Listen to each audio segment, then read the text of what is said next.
Je croise énormément de gens qui auraient envie d'écrire un livre et me demandent comment j'ai fait. Et lorsque j'explique, très vite arrivent des objections. Oui, mais je ne peux pas. Oui, mais c'est pas possible. Oui, mais... Alors, dans cette vidéo, je vous explique les 5 fausses croyances qui vous empêchent d'écrire votre livre. Je suis Isabelle Paillot, cofondatrice de la Fabrique à écrire. Je vous invite à cliquer ici et vous abonner pour ne perdre aucun bon conseil dans votre projet d'écriture. Lorsque l'on parle de l'écriture de son livre, beaucoup de personnes vont arriver avec des objections qui les empêchent d'écrire un livre alors qu'ils en ont terriblement envie. Très souvent, je vais entendre « Oui, mais j'étais pas bon à l'école ».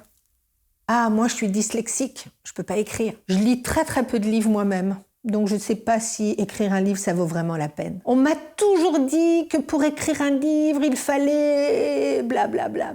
Je suis pas du tout légitime à écrire un livre, pourquoi j'écrirais sur le sujet? Toutes ces croyances sont marquées au fer rouge en fonction de notre parcours scolaire ou de ce qu'on a entendu dans notre éducation. Et nous nous en persuadons de manière à ne pas nous lancer dans un projet dont nous avons très envie, mais que l'on redoute de peur de ne pas y arriver. L'écriture d'un livre va certainement réveiller certaines de ces blessures. Au fil du chemin, dans l'écriture d'un livre, on a différentes étapes émotionnelles, de l'euphorie du départ au découragement du milieu d'écriture. Et ces fausses croyances vont ressortir.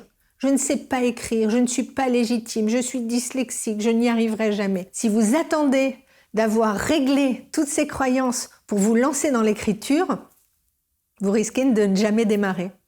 Alors je vous invite vraiment, quelles que soient vos croyances et vos freins, à démarrer votre projet d'écriture s'il vous tient vraiment à cœur, quoi qu'il en soit, et à identifier le long de votre projet chaque croyance qui ressortira pour lui tordre le cou. Tout le monde a un message à porter, tout le monde a une histoire à raconter, tout le monde a le droit d'écrire son livre. Alors bon démarrage dans votre projet d'écriture.